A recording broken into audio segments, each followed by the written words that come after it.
White rabbit technology है IST डिसएमिनेशन demonstration network. क्या है ये प्रोविजन, क्या है ये व्हाइट रैबिट टेक्नोलॉजी?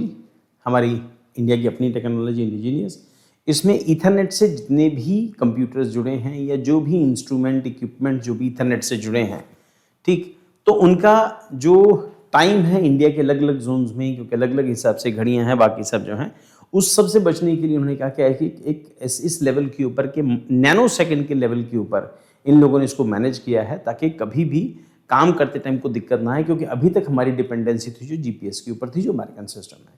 अब अपना सिस्टम डेवलप किया, उससे क्या होगा कि सब जगहों पर एक ही टाइम के ऊपर मैसेज ये वो सब एक ही टाइम के ऊपर होगा। और union ministry consumer affair food and public distribution and new renewable energy commission in white rabbit technology based Indian standard time. White rabbit technology based है इंडियन स्टैंडर्ड टाइम। ये हो सकता है क्वेश्चन बने, white rabbit technology. Disseminating demonstration network at the religious regional references standard laboratory RRSL Bengaluru इसके लिए काम कर रही है। सक्सेसफुल वेरिफिकेशन माइलस्टोन है। The network has already verified the ultra secure and resilient transmission of IST between RRSL Bengaluru and the national stock exchange इन चेन्नई। अब ये सारे आपस में इंटरलिंक हो जाएंगे, जैसे नोड यूनिवर्सिटी 1 है, रिसर्च लैब है, ऑब्जर्वेटरी है, नोड 5 इंडस्ट्री है, डाटा सेंटर्स हैं, इन सबको एक ग्रैंड मास्टर से लिंक किया हुआ है। Then institutional collaboration and the standard traceability. Tri agency repatriate partnership क्या है? Department of consumer affairs, CSIR national physical laboratory, CSIR NPL and Indian space research organisation ISRO। Time traceability and protocol standard disseminates IST directly traceable to nation timekeeper, UTL, UTC and NPLI using precision time protocol based white raible technology over optical fiber network। तो एक ऐसा optical fibre network जहां पर सभी लोग precisely एक time bound होंगे, एक टाइम से जुड़े रहेंगे। उसमें नैनो सेकंड्स का फर्क नहीं होगा, आधे नैनो सेकंड्स का फर्क लगभग है, मैक्सिमम होगा तो हाफ नैनो सेकंड का फर्क होगा। तो ये है कि इतना प्रिसाइसली जुड़े होंगे कि इसमें कोई प्रॉब्लम नहीं आनी चाहिए ना, कि आएगी भी नहीं आती, क्योंकि सब एक ही टाइम उसके साथ जुड़े हैं। और बड़ी बात ये है कि अब डिपेंडेंसी हमारी जो उसके ऊपर जो GPS है उसके ऊपर हमारी डिपेंडेंसी खत्म होगी। अब जो है अपना इंटरनल सिस्टम, इंडिया का अपना इंडिजीनियस सिस्टम होगा। अब अंडरस्टैंडिंग व्हाइट रैबिट टेक्नोलॉजी है क्या? ओरिजिन नोड है, developed by CERN, European organisation for the nuclear research, has high precision upgrade to the standard ethernet and sub nanosecond precision है इसके अंदर।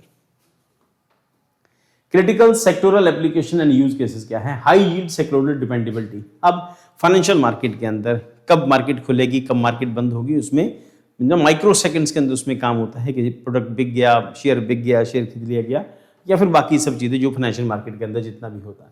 High frequency and algorithmic trading and time stamping. उसके बाद banking, secure logger sect and audit and trial prevention and telecommunication area के अंदर 5G 6G के area के अंदर, पावर ग्रिड रीजन के अंदर है। उसके बाद ट्रांसपोर्टेशन एरिया है, डिजिटल गवर्नेंस है जिसमें हमारा जो फ्लाइट्स हैं उसको लेके टाइम मैनेजमेंट, उसका स्ट्रेटेजिक इंपेरेटिव है, मिटिगेशन फॉरेन GPS वल्नरेबिलिटीज। तो हमारी जो डिपेंडेंसी थी GPS के ऊपर वो खत्म हो जाएगी इससे।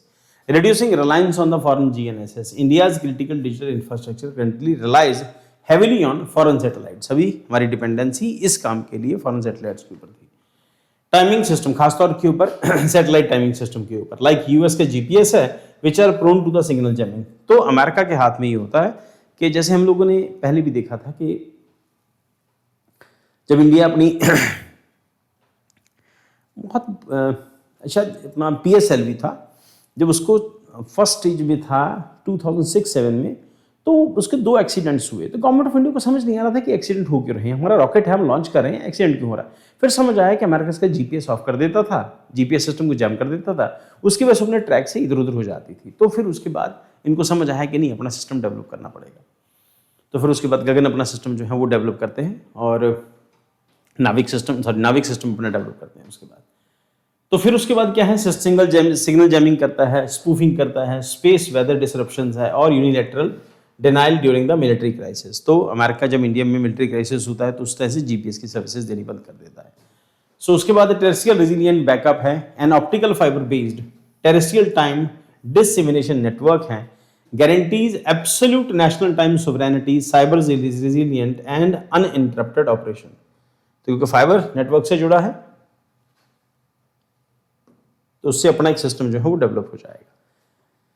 सो आने वाले दिनों के अंदर इंडिया क्योंकि ज़्यादातर चीज़ों में इंडिपेंडेंट होता जा रहा है, अपना सेल्फ रिलायंस बढ़ता जा रहा है ज़्यादातर चीज़ों के अंदर, और यहाँ पर भी सैटेलाइट सिस्टम के अंदर हमारी कमांड हो गई, ऑप्टिकल सिस्टम में हमारी कमांड हो गई, तो बहुत सारी चीज़ों में इंडिया अपना सिस्टम डेवलप करो, उससे बहुत सारी चीज़ें जो हैं आने वाले दिनों के अंदर और ज़्यादा पॉजिटिव हो जाएंगी। हालांकि चेंजेस बहुत छोटे छोटे हैं, आम आदमी को समझ नहीं आता इससे क्या होने वाला है ना, इससे बहुत सारी चीज़ें जो हैं वो सॉल्व हो जाएंगी।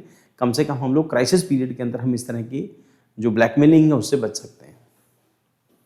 आपको मिसाइल फायर करनी है, मिसाइल जीपीएस के ऊपर बेस्ड है, टाइमिंग उसकी जीपीएस के अकॉर्डिंगली है, कितने सेकंड पे फायर हुई, कितने नैनो सेकंड के ऊपर जाके उसका, क्योंकि तो बहुत प्रिसीशन होता है ना, तो उस प्रिसीशन के टाइम फ्रेम के अंदर ही आपको मिसाइल फायर करनी है, गिरनी चाहिए, उसके बाद उसका सैटेलाइट पाथ ये सब कुछ हमारा अपना इंडिजीनियस होगा। देन